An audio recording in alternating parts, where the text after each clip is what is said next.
Welcome to Washington Today on C-SPAN Radio for Friday, August 25th, 2023. The Federal Reserve Chair Jerome Powell suggests the war on inflation is not over, that the interest rate increases so far may not have slowed the economy enough, and more may be necessary. Just ahead, Chair Powell speaks at the annual Central Bankers Symposium in Wyoming. Republican National Committee chooses Houston to host its 2028 presidential nominating convention, beating out Dallas, Miami, Nashville, and Jacksonville, Florida.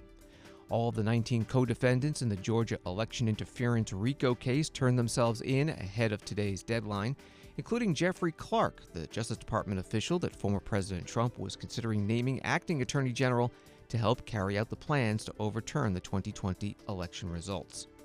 A Women's Equality Day celebration hosted by Maryland Congressman Steny Hoyer and featuring White House Budget Director Shalanda Young. Women's Equality Day is Saturday, the anniversary of the adoption of the 19th Amendment to the Constitution, guaranteeing women the right to vote. U.S. Army renames Fort A.P. Hill in Virginia as Fort Mary Walker. Mary Walker was a decorated Army surgeon during the Civil War. This is part of a series of changes of military bases named for Confederate officers. And the 2022 WNBA Champions, Las Vegas Aces, visit the White House, meeting with Vice President Kamala Harris and the second gentleman, Doug Emhoff. Associated Press reporting from Jackson Hole, Wyoming. The continued strength of the U.S. economy could require further interest rate increases, Federal Reserve Chair Jerome Powell said Friday in a closely watched speech that also highlighted the uncertain nature of the economic outlook. Chair Powell noted that the economy has been growing faster than expected and that consumers have kept spending briskly, trends that could keep inflation pressures high. He also reiterated the Fed's determination to keep its key rate elevated until price increases are reduced to the central bank's 2% target. That reporting from AP, here is Chair Powell. Restrictive monetary policy has tightened financial conditions, supporting the expectation of below-trend growth. Since last year's symposium, the two-year real yield is up about 250 basis points, and longer-term real yields are higher as well, by nearly 150 basis points. Beyond changes in interest rates, bank lending standards have tightened and loan growth has slowed sharply. Such a tightening of broad financial conditions typically contributes to a slowing in the growth of economic activity, and there is evidence of that in this cycle as well. For example, growth in industrial production has slowed, and the amount spent on residential investment has declined in each of the past 5 quarters.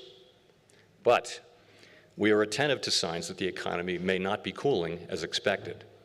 So far this year, GDP growth has come in above expectations and above its longer-run trend. And recent readings on consumer spending have been especially robust. In addition, after decelerating sharply over the past 18 months, the housing sector is showing signs of picking back up. Additional evidence of persistently above-trend growth could put further progress on inflation at risk and could warrant further tightening of monetary policy. Federal Reserve Chair Jerome Powell at the annual Economic Policy Symposium in Jackson Hole, Wyoming. The Fed has raised its key interest rate by 5.25 percentage points since March 2022. It now sits at a 22-year high. Inflation is currently 3.2%. That's down from a high of 9.1% in June 2022. Back to the Associated Press article, his speech highlighted the uncertainties surrounding the economy and the complexity of the Fed's response to it. That marked a sharp contrast to his remarks from Jackson Hole a year ago, when he bluntly warned Wall Street that the central bank was going to continue its campaign of sharp rate hikes to rein in spiking prices. More from Fed Chair Powell. 2% is and will remain our inflation target. We are committed to achieving and sustaining a stance of monetary policy that is sufficiently restrictive to bring inflation down to that level over time. It is challenging, of course, to know in real time when such a stance has been achieved. There are some challenges that are common to all tightening cycles. For example, real interest rates are now positive and well above mainstream estimates of the neutral policy rate. We see the current stance of policy as restrictive, putting downward pressure on economic activity, hiring, and inflation. But we cannot identify with certainty the neutral rate of interest, and thus there is always uncertainty about the precise level of monetary policy restraint. That assessment is further complicated by uncertainty about the duration of the lags with which monetary tightening affects economic activity and especially inflation.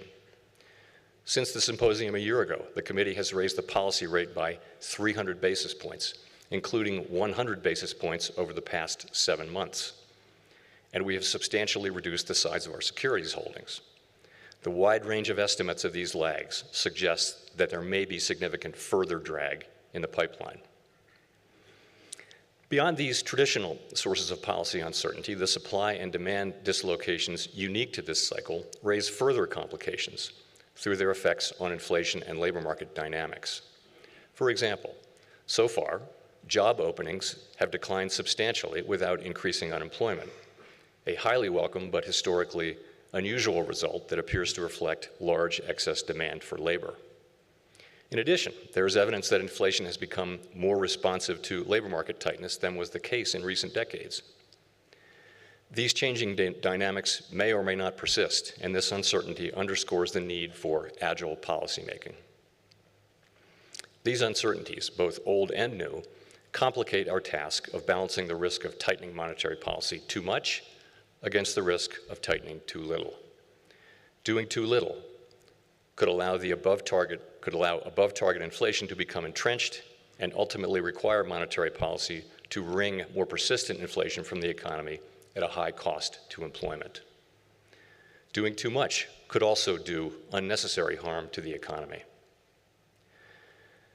As is often the case, we are navigating by the stars under cloudy skies. Federal Reserve Chair Jerome Powell in Jackson Hole, Wyoming. A history of this event at the Federal Reserve Bank of Kansas City website reads that since 1978, the Federal Reserve Bank of Kansas City has sponsored a symposium on an important economic issue facing the U.S. and world economies. Beginning in 1982, the symposium has been hosted at the Jackson Lake Lodge at Grand Teton National Park, which is located in Wyoming, one of the 7 states served by the 10th Federal Reserve District.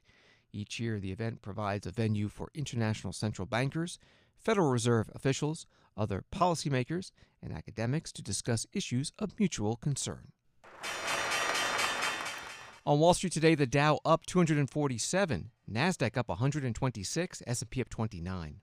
From ABC News, the union representing approximately 150,000 workers at the big 3 U.S. automakers, General Motors, Ford, and Stellantis, has voted to authorize a strike if no deal is reached amid ongoing contract negotiations. Across the 3 companies, United Auto Workers Union members voted a combined average of 97% in favor of a strike authorization, with votes still being tallied, the union said Friday. The vote does not mean a strike will be called, but that the union has the right to call one if they see fit. Its contract with the 3 automakers expires on September 14th. That from ABC News. The Republican National Committee has selected Houston, Texas as the host city for the 2028 Republican Presidential Nominating Convention. Houston beat out 2 other finalists, Miami, Florida, and Nashville, Tennessee. Dallas and Jacksonville, Florida, also had been under consideration. RNC Chair Ronna McDaniel spoke at a news conference today in Milwaukee, which will be holding the 2024 Republican National Convention next summer. Have you heard that Houston is going to be the site of the 2028 Republican National Convention? I am so excited, and I want to thank the RNC members who just voted to name Houston the site of the 2028 convention. Behind me, you're going to see all the people that made this happen. RNC debate committee members, or site selection members, Ann Hathaway, who is our chairman of site selection, Ron Kaufman, who is our general chairman. We're just so excited, and there's so many other people I need to thank. The mayor, he's not here. Mayor Sylvester Turner was a great partner throughout this process, and he, even though he's a Democrat, made such an effort to make sure that when we came to Houston, he knew that they wanted the RNC. I also want to thank Governor Greg Abbott of the Lone Star State. He was invested in this, and he cared about his state, and he was part of this process. Chair of the Houston Bid Committee, Ira Mitzner, right here, who was integral in making this happen. CEO of Houston First, Michael Heckman, who put on quite a show last night. And the entire Houston Bid Committee for their efforts. I will say the RNC was blown away when we came to Houston. We were blown away from start to finish. It was one of the best bids I have ever seen of any city for any convention, and I have no doubt that they will put together one of the best conventions that the entire country has ever seen in 2028. Houston is such a great American city. It showcases our party so well. It's the biggest city in Texas, and that's saying something.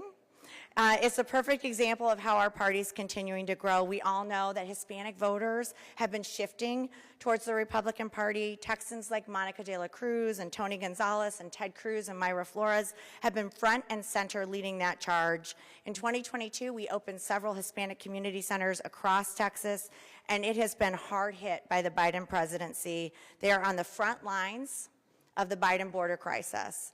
So when the balloons fall in Houston more than 4 years from now, I firmly believe that this country will be in a better place due to a Republican president that we are going to elect in 2024. Republicans will have delivered win after win for the American people, and the Biden presidency will just be a bad memory. The 2028 convention will showcase the very best of Houston, the very best of Texas, and the very best of the Republican Party. We look so forward to working with Houston. Everyone that's been part of this process, thank you, thank you, thank you. RNC Chair Ronna McDaniel at a news conference in Milwaukee. Politico reports that RNC members in April 2022 approved a rule change to allow the committee to begin selecting convention cities as far as 6 years out, after beginning the process of planning its 2024 gathering and realizing some cities' hotels and convention centers were already booked up nearly 3 years in advance. And the Politico article notes that Democrats have not made a similar change to their convention planning timeline. This is Washington Today. From the New York Times, Jeffrey A. Clark, the former high-ranking Justice Department official criminally charged in Georgia in connection with efforts to overturn Donald J. Trump's 2020 election loss in that state, was booked at the Fulton County Jail early on Friday, a few hours after the former president's dramatic booking at the same Atlanta facility. Mr. Clark was one of 5 defendants in the case who turned themselves in at the jail after Mr. Trump did so at 5:35 p.m. Thursday, their appearances stretching well into the night. The last 2 defendants in the case surrendered on Friday morning before noon, the deadline the Fulton County District Attorney had set for them to appear at the jail before she would start to issue arrest warrants. All but one of the 19 defendants negotiated bail agreements with prosecutors ahead of time and were released immediately after being processed at the jail. That story from the New York Times. After Donald Trump's booking Thursday night, he spoke for a minute at the airport in Atlanta. Thank you very much for being here. I really believe this is a very sad day for America. This should never happen. If you challenge an election, you should be able to challenge an election. I thought the election was a rigged election, a stolen election, and I should have every right to do that. As you know, you have many people that you've been watching over the years do the same thing, whether it's Hillary Clinton or Stacey Abrams or many others. When you have that great freedom to challenge, you have to be able to, otherwise you're going to have very dishonest elections. What has taken place here is a travesty of justice. We did nothing wrong. I did nothing wrong. And everybody knows it. I've never had such support. And that goes with the other ones, too. What they're doing is election interference. They're trying to interfere with an election. There's never been anything like it in our country before. This is their way of campaigning. And this is one instance, but you have 3 other instances. It's election interference. So I want to thank you for being here. We did nothing wrong at all. And we have every right, every single right, to challenge an election that we think is dishonest, that we think is very dishonest. So thank you all very much, and I'll see you very soon. Thank you very much. Did you pardon yourself? Former President Donald Trump, also a 2024 Republican presidential candidate, at the airport in Atlanta Thursday night after having turned himself in for processing in the Georgia case. That included fingerprints and a mugshot, the first mugshot in the 4 state and federal cases he is facing. When that mugshot was released, Congressman Jamal Bowman, Democrat from New York, posted a video of himself alongside it.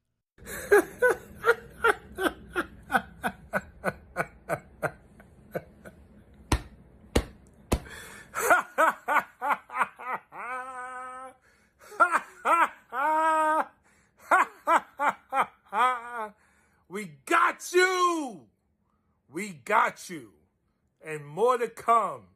Clown, thug, crook, criminal.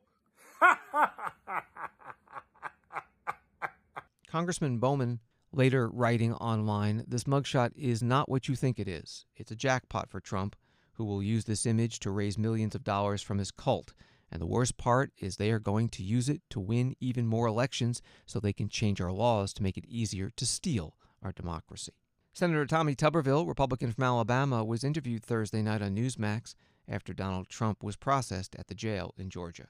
If you care anything about this country, you should have the same look on your face that President Trump just had on his face during his mugshot.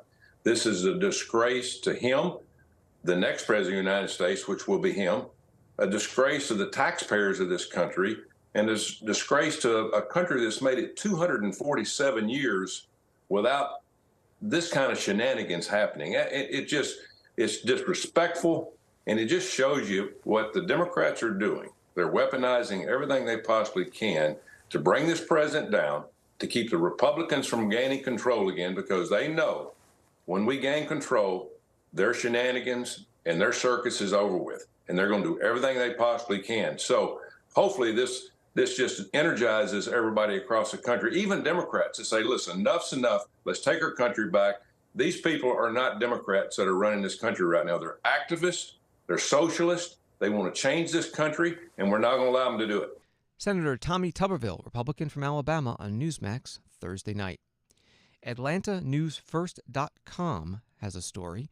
A Fulton County Superior Court judge approved a speedy trial for Kenneth Chesbrough, one of the indictment's co-defendants. In response, District Attorney Fani Willis filed a motion for a trial encompassing all 19 co-defendants starting on October 23rd.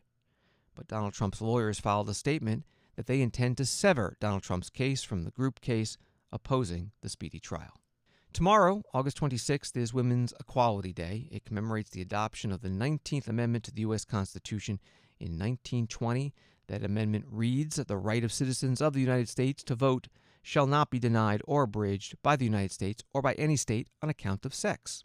Congressman Steny Hoyer, a Democrat from Maryland, held his annual Women's Equality Day luncheon in College Park, Maryland today. It's his 21st. One of the guest speakers was Shalanda Young, the White House budget director. A guiding principle that drives me to get up and work towards a fairer America where all of us, no matter our backgrounds, are able to realize our full potential.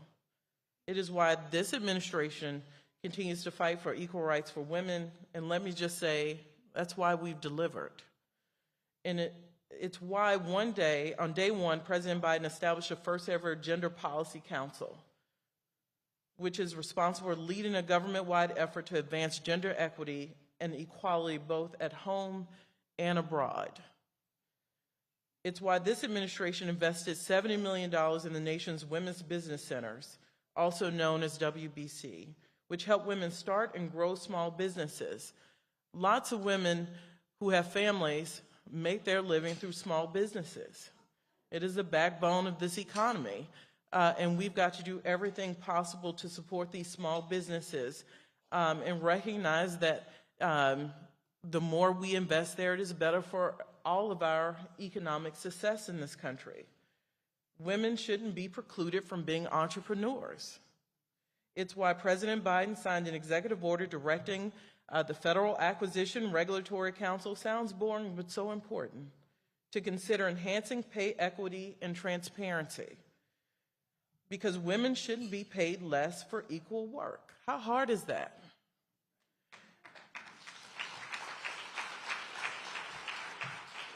Especially when many of us carry two jobs. I talked to you about the 22-month-old. I don't get paid for that job.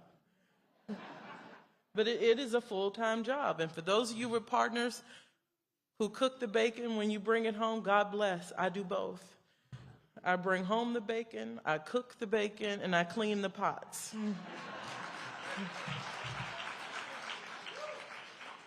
Shalanda Young, director of the White House Office of Management and Budget, at the annual Women's Equality Day luncheon sponsored by Congressman Steny Hoyer, Democrat from Maryland, in College Park, Maryland.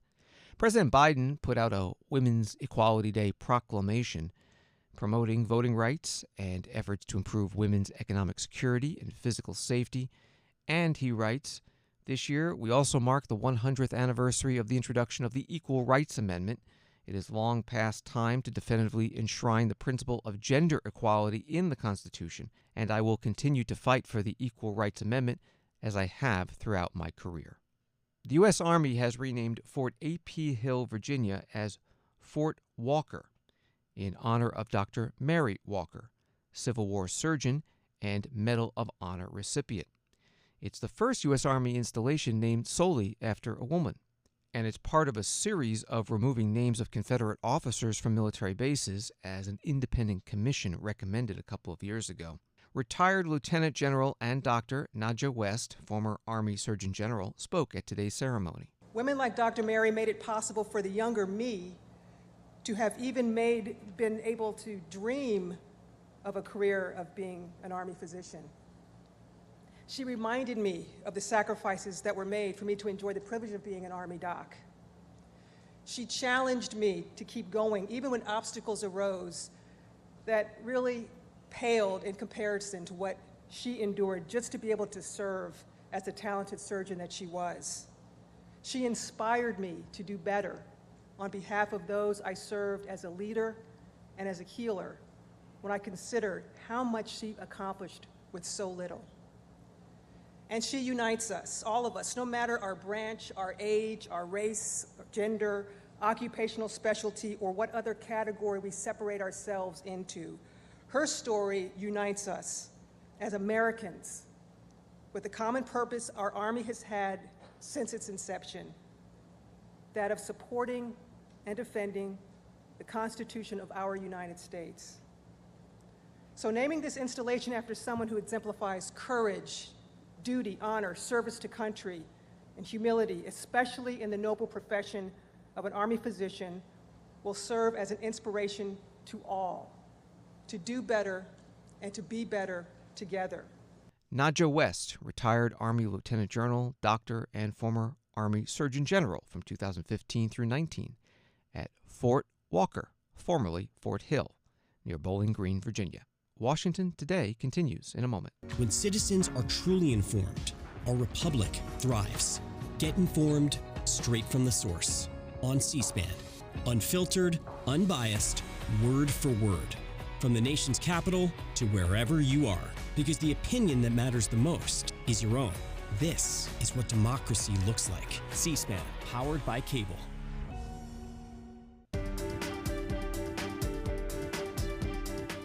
Welcome back to Washington Today, which you can get as a podcast wherever you find your podcasts and on the C-SPAN Now mobile app. A few more headlines. The leader of Belarus, Alexander Lukashenko, says he was not responsible for guaranteeing the safety of Yevgeny Prigozhin, even though he helped negotiate an end to the attempted military coup by the former Wagner Group head. And Lukashenko says he does not believe that Russian President Vladimir Putin would have ordered Prigozhin killed, as happened this week in a suspicious plane crash. Lukashenko says, knowing Putin, how scrupulous, cautious, accurate he is, I do not believe that he would do this. For such a head of state, this would be madness. He's not a madman. The so-called BRICS summit in South Africa, that consists of Brazil, Russia, India, China, and South Africa, has finished up, and the president of South Africa has announced that 6 nations will be joining the organization come January: Argentina, Egypt, Ethiopia, Iran, Saudi Arabia, and the United Arab Emirates. A CNN article on the wildfire aftermath in Maui, Hawaii. Nearly 400 people are still listed as unaccounted for after this month's devastating wildfires on Maui. A dramatic drop from the more than 1,000 previously believed missing, but still a stark indicator of the disaster's tragic impact. The validated list, curated by the FBI, includes 388 names, Maui County said Thursday, as cell phone data now also is being used to try to pinpoint where victims may have been when the deadliest U.S. wildfire disaster in more than 100 years tore through the Hawaiian island. At least 115 people are confirmed dead. Reporting from CNN, Maui Police Chief John Pelletier released a video. We're releasing this list of 388 names today because we know that it will help with the investigation, But we're also balancing that because we do know that once those names come out, it can and will cause pain for some folks that are affected by this. This is not an easy thing to do, but we want to make sure that we are doing everything we can possibly to make this investigation the most complete, thorough to date. Therefore, the validated list has a criteria. It's very simple. It's a first and last name and a point of contact of who provided that name. Therefore, the 388, we are asking, if you're on this list, please contact the FBI number provided. If you know the person is safe, please contact the FBI number provided or email mpd@unaccounted@mpd.net. We need your help now and each and every day because we are only going to get through this if we're working together as one. God bless you. Thank you. Maui, Hawaii Police Chief John Pelletier, a video posted late Thursday. Maui County officials have publicly blamed Hawaii's largest electric utility for the wildfires and are suing Hawaiian Electric, claiming intentional and malicious mismanagement of power lines. And Senator Brian Schatz, Democrat from Hawaii, posting, Maui update. South Maui resorts, and in parentheses, Lahaina is West Maui, need visitors. Furloughs and layoffs starting because people think the whole island is closed. It is not. If you're planning a trip to Wailea or Kehe'i, don't cancel. If you want to come to Hawaii, please consider South Maui. Vice President Kamala Harris today welcomed to the White House the 2022 WNBA champion Las Vegas Aces.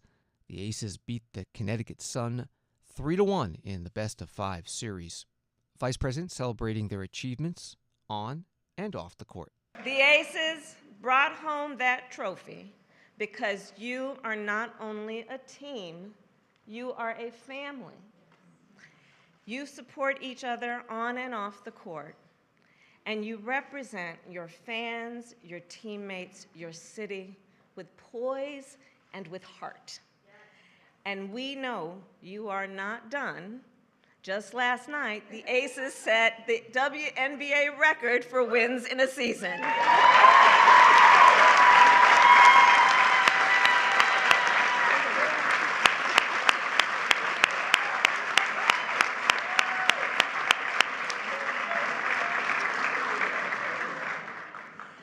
All while they remind everyone that Las Vegas is so much more than just 4 miles on the strip.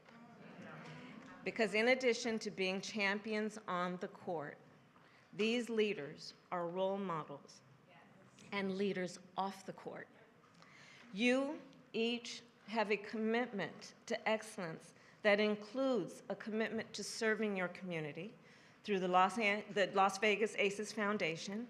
You support student mental health and wellness, and you fight for equal pay.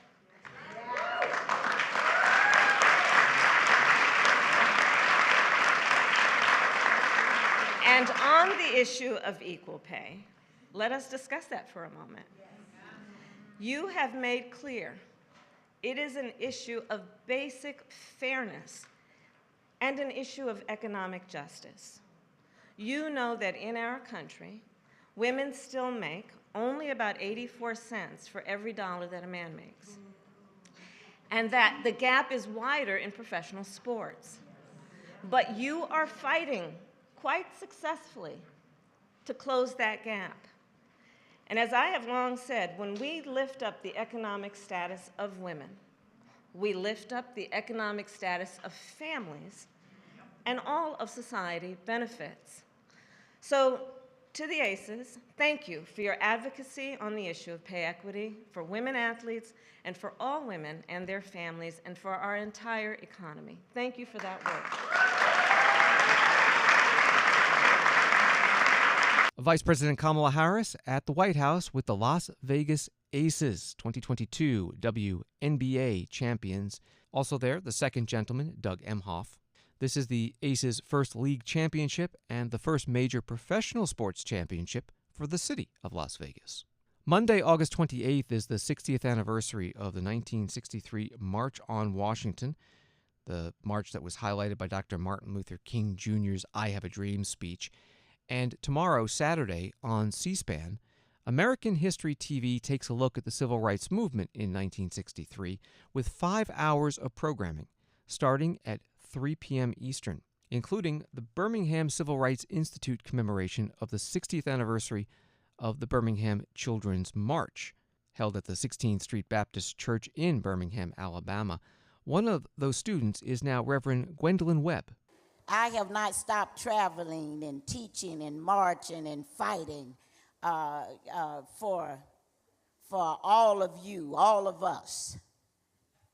And there's one song that comes to me real quickly, and I'm going to stand up, speak up, shut up, and sit down. But I want you to chime in with me. If you don't know it, just follow. We ain't gonna let nobody. Now, I know some of the educators may look around and say, oh, that's not correct English. It brought us all the way. We ain't gonna let nobody. And young folks, I expect for you to join in and just carry it on out. We ain't gonna let nobody. No, no. No, no. We ain't gonna let nobody. We're gonna. Reverend Gwendolyn Webb, part of the Birmingham Civil Rights Institute program that will air Saturday on C-SPAN's American History TV. Also airing, Kathleen Kennedy Townsend, daughter of former Attorney General Robert F. Kennedy, as part of an American Enterprise Institute panel. She talks about her father's setting up a commission at the Justice Department to help make sure the 1963 March on Washington went smoothly. They brought black police officers from New York because there were no black police officers in Washington, D.C. They wanted them. You heard that they made sure there was no liquor, there was no glass, so that there could be no glass.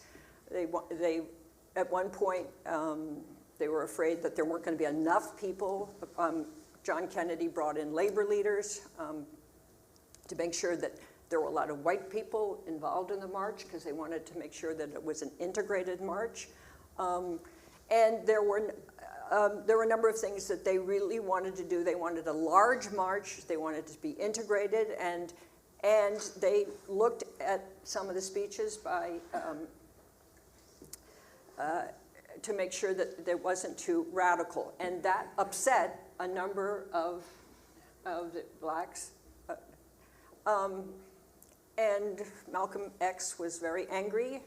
What he saw was a co-option of the march. He didn't like the idea that blacks and whites were playing in the reflecting pond together. Kathleen Kennedy Townsend at a program at the American Enterprise Institute.